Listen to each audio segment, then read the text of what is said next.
Hello, over there you can see a space where my old R3 right hand speaker was, and a wee bit of QED-XT40 speaker cable there, which is very good speaker cable. If you can get some, it's good. And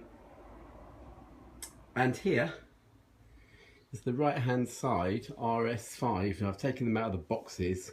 I'm absolutely exhausted, so yeah, trying to actually lug these up several flights of stairs into my flat was not easy, and the UPS delivery man wasn't exactly helpful, just dumped them on the steps and went, which I wasn't majorly pleased with. But here are my gloss black RS5s. That's the right hand one. This is the left hand one. Okay, at the moment you can still see one R3 still there. I've got to pop them into the system. Oh. Yeah, that could do with being put on there, couldn't it? What are we doing here? Let's just see if we can do this one-handedly. These grills just snap into place. Actually, I can't do it one-handedly. I'm going to have to pause videos and stuff like that for this assembly video. Okay, but what I'm doing now is these spikes. Okay, I'll leave that for the time being. And looking at it, I don't know how well you can see here, but this thing here, this plastic thing here, really doesn't seem all that sturdy. Okay, it is secured on by a screw and a bolt sort of thingy just here. Okay, but yeah, I'm just popping the spikes in and hoping that I'm getting them round about level, because I don't want to have to fiddle around with it too much. So what I'm doing is just gradually, bit by bit, just taking these and comparing them and seeing how level they are. Let's just put them there like that. Right. Yeah, they're not quite, are they? But you can do this by eye. It's not majorly important, but you know, it is nice to have them level in your lounge. And they were. This gloss black is very, very beautiful, it has to be said. Right, here we go. Right, so that's those screwed on. You don't need to go nuts about it. I've been rehearsing that pun.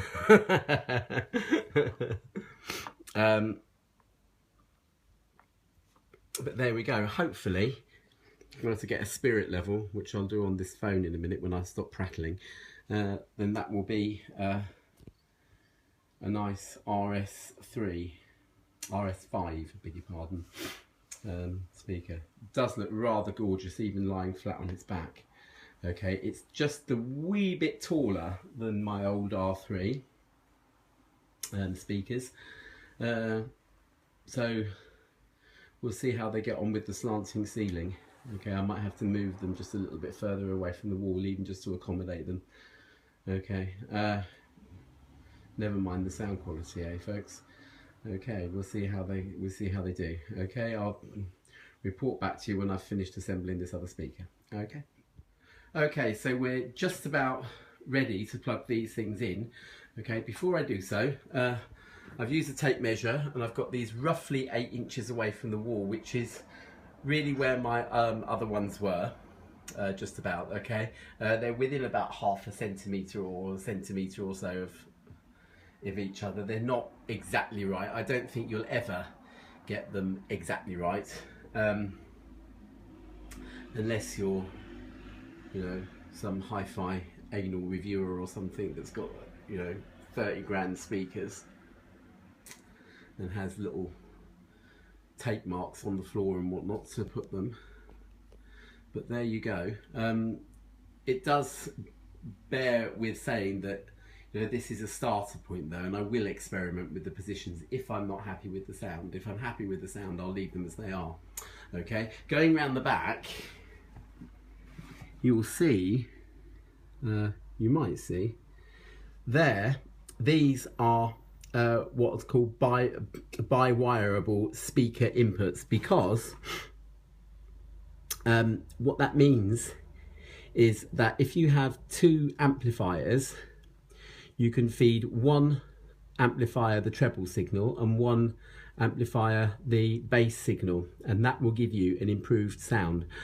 By wiring, which just means taking, for example, if your amplifier is one of those that's got provision for 2 sets of speakers, instead of using 2 sets of speakers, you could use both sets of terminals to feed these. Okay, and there are, if you can see, there are little links there, which if you unscrew the terminals, you can move those links out of the way, and that will then put it into bi-wireable mode, and you can then feed both speaker outputs to drive, one to drive the treble and one to drive the bass from the same amplifier. Rega say, and I tend to believe them here, and this is from experience, having a pair of Ruark Epilogues that were stand mounts that were, you know, bi-wireable as well. I actually cannot tell the difference between bi-wiring and single wiring. Okay, with single wiring, you simply, and I've turned my amplifier off, which is what you should do, but with single wiring, you just simply take one of the inputs and plug your lead in like that, making sure that you get the red one in the red plug and the black one in the black plug. Okay, so that's that left hand side speaker plugged in. Yeah, so if you've got quite a lot of space either side of your speakers, unimpeded space that is, then you can swap the speakers around and have the bass grills pointing outwards. Okay, but I've really in quite a cramped space here, so I've got to have mine pointing inwards. Okay, just going to the R3 just for a second, showing you again, that's the difference between single wireable speakers and bi-wireables. Okay, bi-wiring, as I said, is not majorly advisable. It's not a fantastic thing to have to do. In the 90s, they were absolutely obsessed with you buy everything, buy and try this and that and the next thing. And as far as I'm concerned, the less amount of cabling you can have, the better. You know, just for in terms of what it looks like. I just live in total spaghetti all the time. Okay, and also from an electrical point of view, you just don't want too many wires and things hanging around. Okay, bi-amping is a better proposition, especially if you can do a preamp and 2 mono blocks, then that is a way better arrangement of for your amplification than just an integrated amplifier. But if you can't do that, again, you know, integrated is, you know, the way to go. It minimises cables. From an electrical point of view, it's a lot better, and also from an aesthetic point of view, and from a setting up point of view, and from a hard work point of view. Hello, yeah, sorry I'm looking rather red here now. It's considerably later on from making that video. I've just set my speakers up. I can still feel the old biceps there from lugging them up this morning. It's nearly 5 o'clock now, and yeah, I spent the afternoon having a good listen to those speakers. Now they're probably not run in perfectly yet, although because they're ex-demo, they would have had some use. But what I've done essentially, just to give them a little bit of a warm-up in my flat, is first of all, where am I going? Please don't drop everything. Here we go.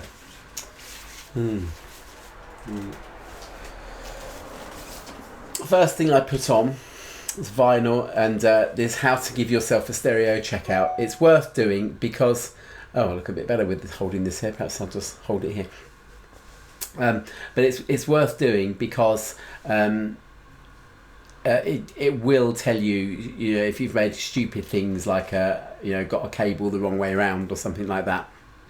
So I made sure the very posh man was standing on the left and the pretty girl was standing on the right.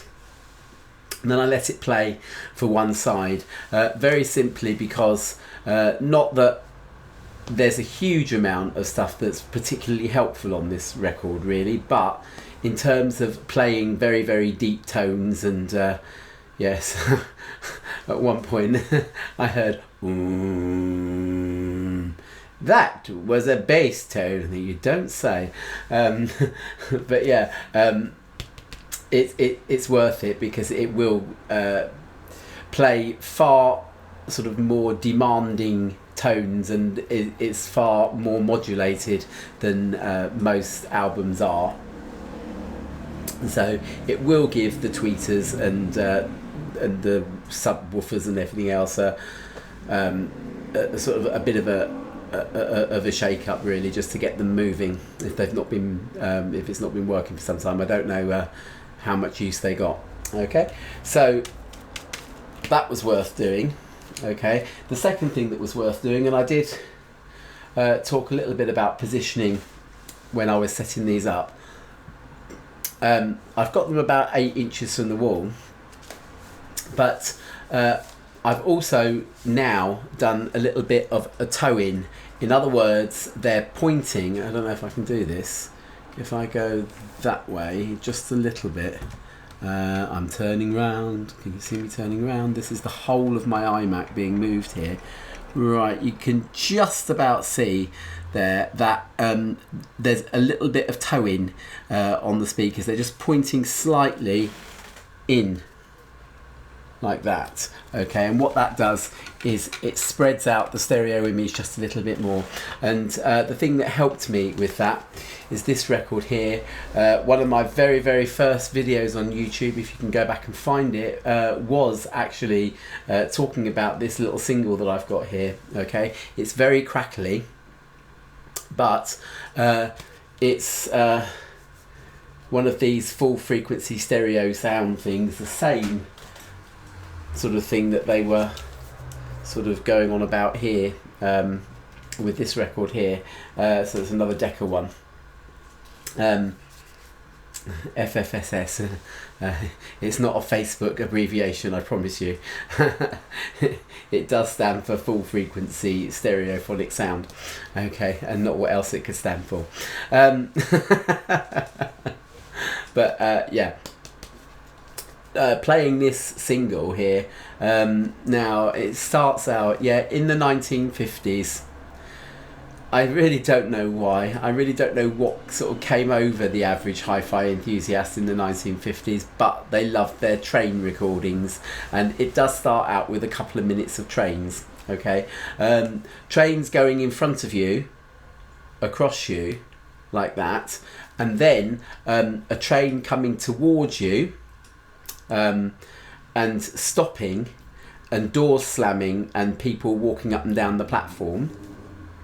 Then the train moving away from you again, and then finally another train coming across you. Okay, and you should be able to tell that.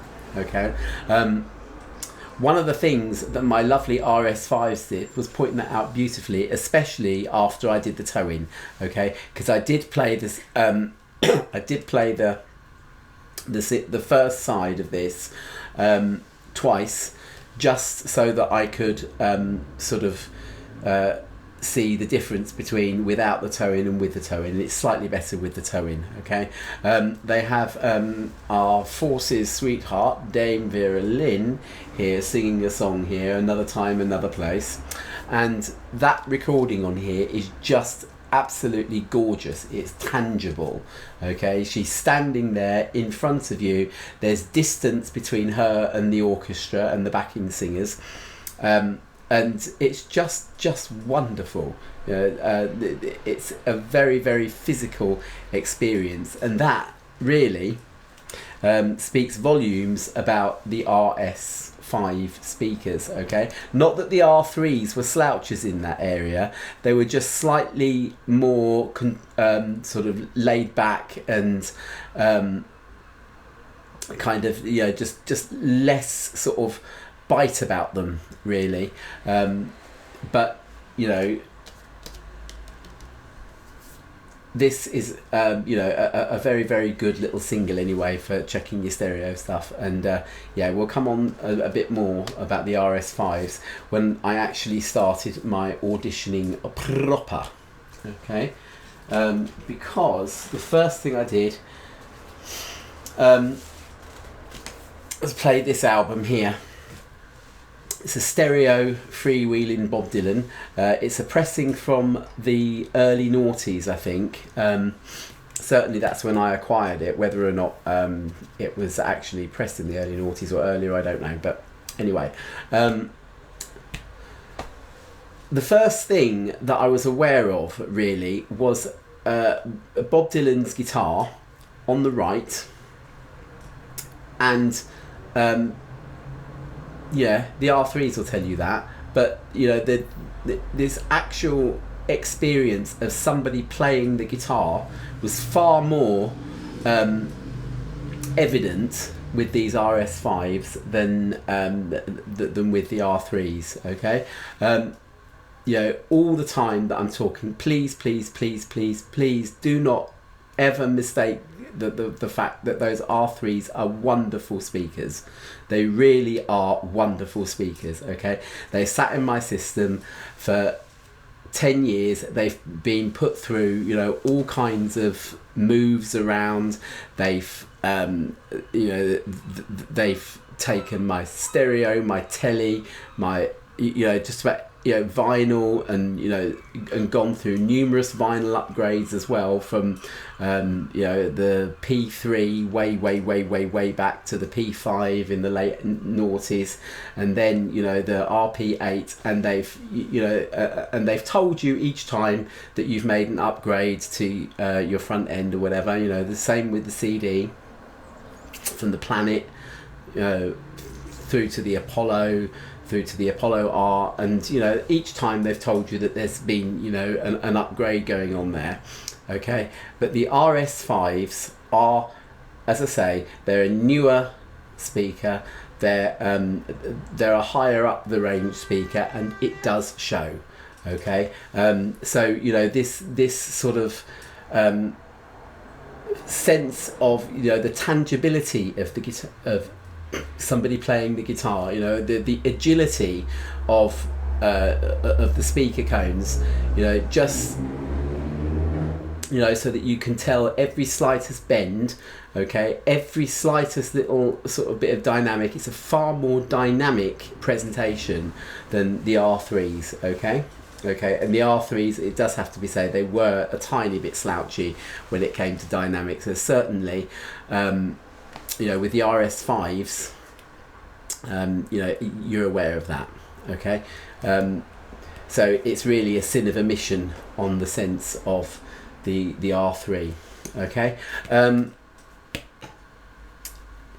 Bob Dylan's voice, you could imagine him sitting there with a microphone sort of coming down that way onto his face. Okay, at times you've got when he does his harmonica, at times that's very obvious that that is an overdub, because it's kind of coming off the left. There are other times where he's actually got it sort of strapped round his mouth, and he's playing the guitar and doing the harmonica at the same time. There are times where the guitar is far off to the right. There are times when it's closer. Okay, and you should also be able to tell subtle differences between the way that they've treated his guitar and the way that they've treated his voice. Certainly Masters of War has a far brighter, thinner guitar sound than the track before it, which is Girl from the North Country. Okay, one of my favourite tracks on here though is actually where is it? It's on side, I think it's actually Down the Highway. It's actually Down the Highway. I'm not entirely familiar with this, but Down the Highway, in terms of him sort of sitting there, he's singing next to the guitarist, i.e. it's probably him overdubbed, but they've positioned that guitar slightly to one side. It sounds like the neck of the guitar is pointing towards you, so that they're sideways on. like this sort of thing. In fact, I'll do it the other way around.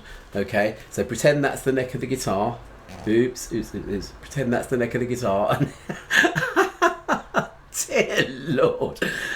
But it's, you've got this sort of glissando slide which punctuates every sort of line that he sings, and it's sort of dang dang dang ding ding ding ding ding ding ding ding, and it goes right down to the bottom, and you can actually see the position of that guitarist, and you know that is the RS5s. Okay, their stereo positioning is second to none. Okay, Siri seems to be wanting to do things. Okay, right.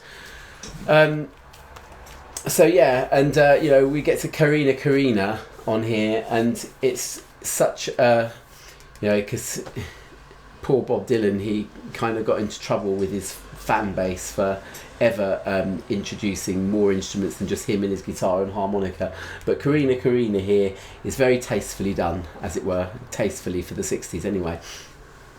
And yeah, the ensemble effect that you get there is just wonderful. Okay, it's just absolutely wonderful, and you know, listen to all the nuances of the guitar playing, and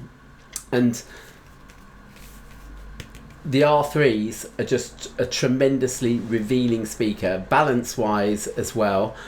Certainly with this album here, it just seemed to be immensely neutral. Okay, there isn't a lot of bass on this album at all, so it kind of, you know, proves that there's no sort of boxiness in the mid-range. Okay, the treble is not at all shouty, it's beautifully smooth, and just really, you're just aware that they were in a studio. Now, what that means in terms of the RX3s that I tested the other day, the Rega RX3s, it has to be said, okay, I'm pretty sure that they would have made the kind of space around the players more explicit even than the RS5s, okay, but in terms of the fact that he's in a studio, you could see that. Okay, as I say, you could even imagine the condenser microphone sort of hanging down there in front of his face so that you could sing. And also, you'll also be aware of any times where he kind of into the microphone. You'll be aware of that. Any taps on the microphone stand and all that sort of stuff, or chairs creaking or whatever. All of that is evident there. Okay, this pressing, as I say, it's quite a new one, very, very uncrackly. There's no significant crackles and pops there. Okay, so if you do hear one, it's actually in the studio. Okay, and that is very, very evident here. Okay, because that's how kind of realistic these speakers are. Okay, next thing that I played is an album that I've talked about on YouTube before in terms of its production. This album here, introducing the Hardline according to Terence, Trent, D'Arby, will flatter any system that you play it on. Okay, for goodness sake, the tape of it even made my old Matsui stereo radio cassette from the mid-80s sound like it was playing music. Anyway, it sounds vaguely passable, but the better the system that you play it on, the more you're aware of, although this is not a hugely sort of produced album in the shoulder pad style 80s kind of thing, where you know everybody had bouffant hairstyles and shoulder pads and everything else, and everything was sort of, you know, just a little bit over the top, really, including music, you know, all the Twitneys and Michael Jacksons of the time that were just, you know, going for this hugely overproduced sound. And then suddenly you've got Terence, Trent, D'Arby here, where everything is stripped back. But every time that I've upgraded my hi-fi equipment and played this album, I've been aware of something different going on. Okay. And again, just a very, you just want to reach out and grab it, especially the percussion. you know, especially the percussion, the drums and stuff. You just can grab hold of it, okay? Terence's vocals aren't as explicit as Bob Dylan's vocals. That's probably more to do with the production, or non-production, as it has to be said, of this album. Even when he sings a cappella, even when he sings that As Yet Untitled song, which is second from last, okay? Beautifully dynamic again, and even when you've got, you know, a full band playing, you're aware far more of little guitar slides, and, you know, although yes, you know, the R3s and, you know, any other sort of component changes in the system and that sort of thing, they're, you know, it's not like they're not there, but certain bits of equipment will draw your attention to certain things, you know. And, you know, in particular, you know, I just noticed there's a huge amount more sort of rocky electric guitar playing here, and I'm thinking of a track like I'll Never Turn My Back on You, on side 1 here, which is just, you know, it's just got this guy playing the guitar, you know, sort of Terence is singing away, and he's just improvising away, you know, towards the song's end, and the way that it fades out, and it's just fantastic, you know. And yeah, what else do I want to say here? Another track to look out for is Sign Your Name, okay? Sign Your Name, because now, I can't remember whether I've said this on YouTube or not, but in the days when What Hi-Fi used to be a good magazine, they said that, you know, one of the sort of reasons to upgrade your system is if in the chorus of Sign Your Name it just sounded like Terence Trent D'Arby singing, okay? Then it said if you can hear that he's been double tracked and that there's him singing an octave above as well, then, you know, you're on the right lines. And if you can hear a female singer as well in those choruses, then, you know, your system is a really, you know, revealing, you know, top-notch detail or whatever. To be honest, I have never heard the female singer there. This record here credits everything on that song as being Terence Trent D'Arby. Okay, it does say thanks to Isabel. I don't know who the mysterious Isabel is. Okay, but yeah, I've still not heard her. Okay, but listen out for the layering of those choruses, and it is true that, you know, as you upgrade your system, the more that layering becomes apparent, okay? And also there's a lot of what we call synth pads, essentially synthesizers that sort of play sort of long held chords in the background, okay? Because, you know, there's a lot of layering going on there as well, times when they cut out and times when they come back in again, okay? And synthesized strings in the middle 8, which, you know, they're all there, you'll hear them on whatever you play them on, but listen out for them, and these RS5s just make them sound gorgeous, okay? Bass wise, because now, you know, we've got, you know, bass synths, bass guitars, there's a lot of, it's very, very nimble, okay, quite hefty, okay. Now, one of the things that I noticed, because just before I replaced these speakers, when I went to Audio T the other day, I did get some QED XT40 speaker cable, okay, and what that did in relation to the name cable, which I felt was over bassy, it kind of, I wish Siri would stop. I seem to be setting Siri off a lot, but yeah, the name cable I've always found, you know, over accentuated the bass and over zinged the treble, okay. And in relation to that, the QED doesn't, and in fact the QED is actually quite a civilized cable, okay. And with the R3s though, that bass was slightly vague and slightly muted, okay. It's not so here.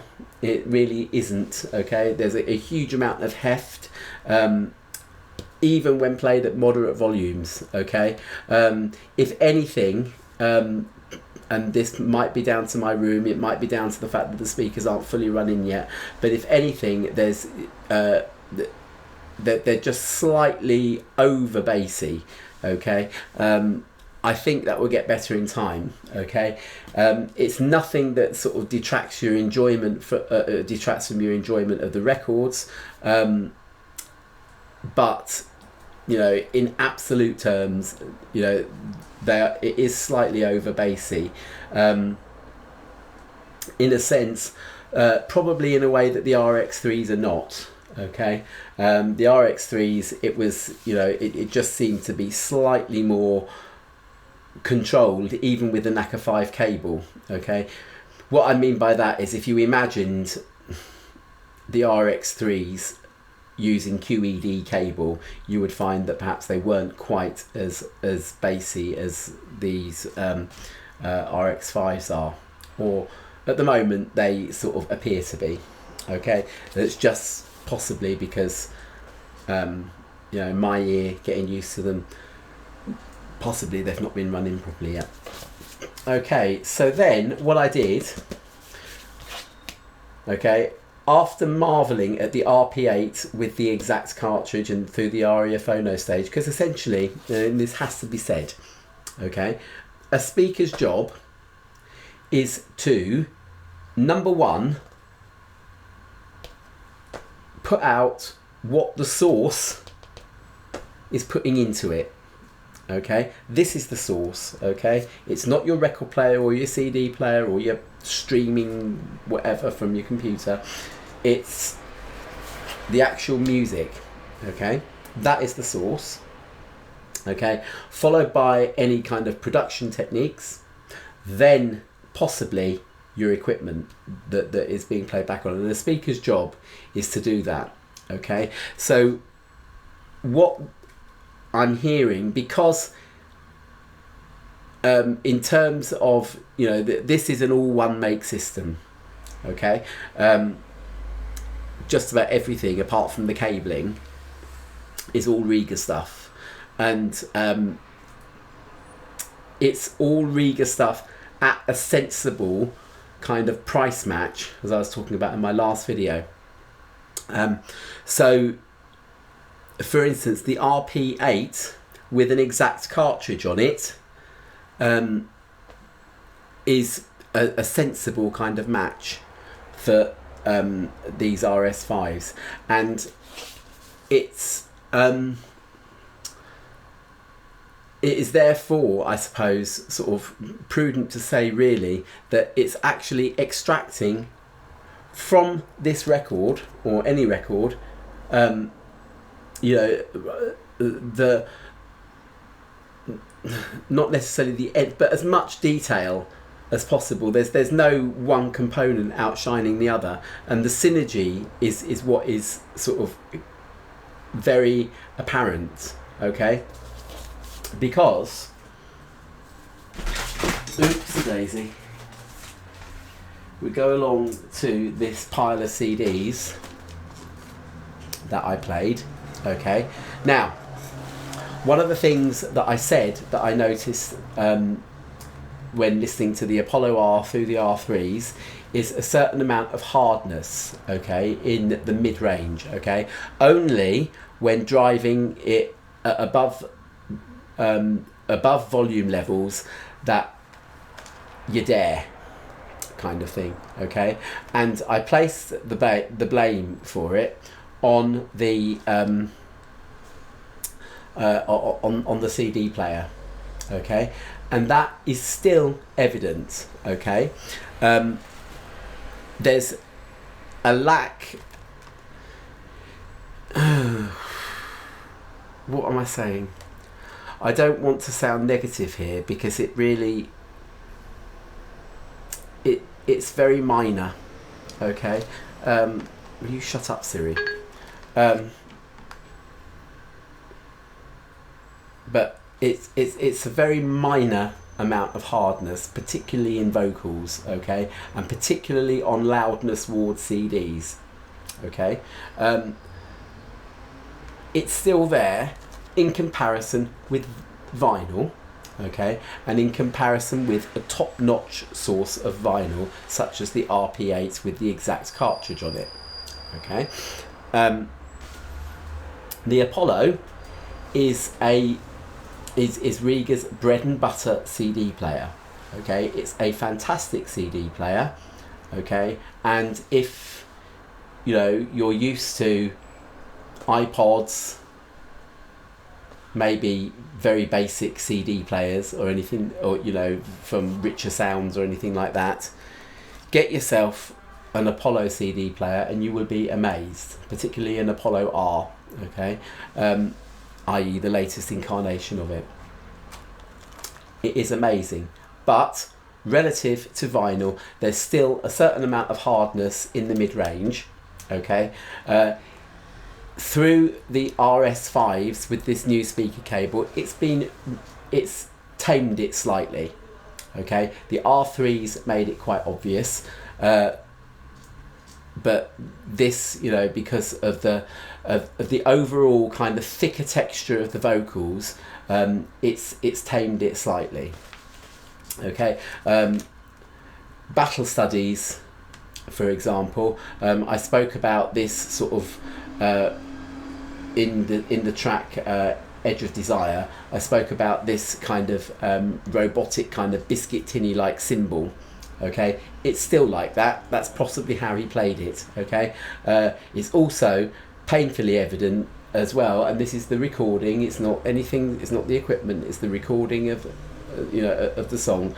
It's that there is a huge difference between the rest of the drum kit and the cymbals, okay. The rest of the drum kit is actually quite muffled and quite bassy, and those cymbals are quite zingy, okay. It's not offensive, okay. His vocals on here are absolutely beautiful.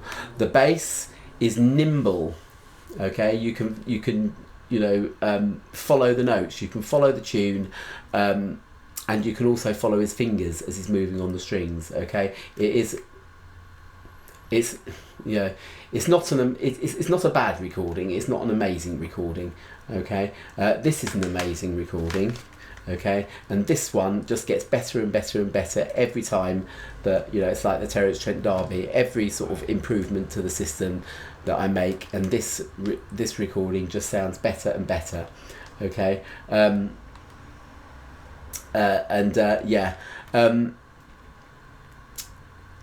It's still not the Isis and Osiris kind of presentation, okay, but you're still getting you know, this sort of physical presence of performers there, okay. With the Isis and Osiris you could imagine the size of the performers, okay. You could imagine their bodies, you could you know, to sing the way, you know, with the skill that they are, you've got to imagine, you know, their breathing, their diaphragms, their stomachs, and everything else, and you don't quite get that, okay, with the Apollo R, okay, but you do with the Isis, okay. But these speakers are producing more of what the Apollo is doing, and it's just a stunning experience, okay. It gets more dramatic, those sort of, you know, the mood swings from the Conference into Beyond Skin. I didn't actually say that, did I? But yeah, I'm talking about the Conference and Beyond Skin here. Tracks 11 and 12 on here. But yeah, the way that the stereo effects are being steered around, it's just incredible. It's just really, really good, and it gets better. It just gets better and better. Yeah, there's a real physical sense here, and again that agility of, you know, of the cone movement, where the R3s kind of gave you a very good semblance of what was going on, what they were singing. It's far more evident on these RS5s, and even more evident, it has to be said, on the RX3s. Okay, the RX3s are an improvement on the RS5s. Okay, but that doesn't mean that the RS5s are slouches, and I'll come on to that in a minute. Okay, but yeah, all the which I cannot do, and sorry if that's insulting the performers on here, but you can hear all of the movement of the mouth that is needed. And when we get onto the, Beyond Skin, which kind of segues into it, the radio announcer is far more physical. Okay, so it is like you're watching the news. Okay, you can imagine the body behind it, and when the inventor of the atomic bomb, who they've play a recording of in this song, when he sort of gets to the end of his first sort of bit, it says, I guess we all felt the same one way or another. You can actually hear how his voice is cracking up, how he's trying to hold back tears. Okay, and and what's the word I'm after? The enunciation in his voice is just so crisp and so clear. Okay, we have the percussive section. Okay, now the Isis and Osiris, as I say, they gave you a very, very dramatic kind of dynamic shift between the end of the percussive bit and the acoustic guitar. You've kind of got that with the RS5s. The RX3s, it has to be said, didn't produce what the Isis and Osiris with the RS3s did. But again, it's not far off. Okay, and it's a much better approximation of it with the RS5s. Okay. So then, Mr. Lambert, 2 tracks from here. Okay. First one, track 4, Never Close Our Eyes. I said last time that when I listened to the RX3s, I was, for the first time, I was aware of, backing vocals at the beginning of this song. I was a casual listener to this album. I don't know it particularly well, but I do like Never Close Our Eyes. And the RX3s, really sort of gave you, this kind of separated sort of vocals, and I'm pleased to say that the RS5s do that as well. Okay, very, very heavy on timing here. Okay, and it's these bass synthesizers. You can hear the compression, it has to be said, but that's because that's the effect that they have put on the synthesizers, and you are meant to hear it. Okay, has to be said, it's not always very comfortable. Okay, but with the RS3s, it's bearable. RS5s, sorry, it is bearable. Okay, but that again is down to the fact that this is a loudness ward recording. Outlaws of Love, which was the other track I played in here, is absolutely beautiful. Absolutely beautiful. And those strings, which I mentioned in the, I think I had to put it in the description because I forgot to say it in the video, but in my last sort of RX3 video, I talked about the Saturn R and how those strings became, more evident. And again, it's not quite the Saturn R. The Saturn R is a much more civilized beast altogether. Separates out those performers more so than the Apollo, and basically, it's a beautiful experience even with the Apollo, but with the Saturn R playing it, it was wonderful, even more so. Okay, right, so those not quite. I had to have a playthrough of my Joan Armatrading album here, or at least my key tracks on there. People Who Win, I did a demo with people who win on the Elicit and the Elicit-R and the Elex-R, which the Elex-R is in my system now. I am pleased to say that the RX5s, although they're bass heavy, or they're not bass heavy, but although there's a certain amount of bassiness to them, they're not bass heavy as such. But they don't hit you in the chest because yes, that would be, that's what going to a live concert and hearing, bass and drums and whatnot, being played full pelt and everything. That's what that will do to you, yeah. And it's nice, it's good, okay. But in a small lounge like this, it's not what you want for breakfast, dinner, and tea, okay. And it does show that there's a lot of control with this bass. The first track and the title track of this album, This Charming Life, is incredibly bassy, okay. And I'm afraid I've had in my system, at various times, I've had the wrong cable as well, which has accentuated it even more, Naka 5. And some pure sonic stuff that I've never heard of and that I got nondescript from somewhere.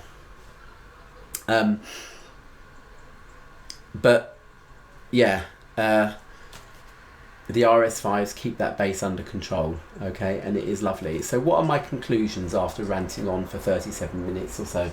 My conclusions are, just in terms of the speakers, if you have Rega R3s, then you could do no worse than to find, if it's still there, the very last pair of RS5s that are on sale in Audio T and put them into your system, okay.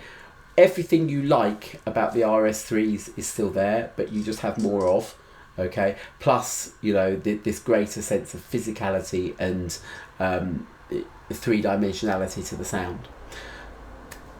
If you have a pair of RS5s already and you are hankering after the RX3s, as good as the RX3s are and as much of an improvement over the RS5s the RX3s are, they're not that much of an improvement, okay. Most of what I heard with those RX3s I can hear in these RX5s, okay. However, if you have a pair of RS5s and you do want to make an upgrade to your system and you know that it is the speakers that is the issue, okay, you've kind of pinpointed that, you've done your detective work, whatever, okay, like I know that my Apollo R will probably be the next thing that gets upgraded. I can't do it yet, but that will probably be the next thing that gets upgraded. I know that through a wee bit of detective work, okay. If you know that your RS5s need upgrading, then go for the RX5s, okay, because they are the equivalent but better of the RS7s, okay. They're a little bit more expensive as well, sadly, as I've sort of again talked about before. Speakers ain't cheap, and it is a shame that Rega do not now cater for a floor stander that is within the budget of most people that are buying their bread and butter hi-fi, i.e. the RP3s and RP6s and whatnot, and especially if you've got an RP1, you have no speaker within the same sort of budget from Rega, which is a shame. It means that you've got to sort of shop around, find richer sounds or something like that. And I think Monitor Audio, think that's who they are. Richer Sounds do quite a lot of their kind of sort of end of line stuff, and you can quite often find speakers there that will at least be a budget match for the RP1, okay, whether and also amp, okay, because the Brio, even the Brio is, or Brio R as it is now, is slightly out of the price range, although if you can find an older Brio on eBay, the Brio 3 for example, as it was, that's like the previous incarnation of the Brio, if you can find that, then you might be able to get that sort of a budgetary kind of match at any rate. And you know, again, the Brio 3 is a brilliant amplifier, okay, and a perfect match for an RP1, and will have a phono stage as well, okay. So yeah, here endeth, okay, the RS5s, fantastic speakers. I'm really, really pleased with them, and yeah, I will end there. Okay.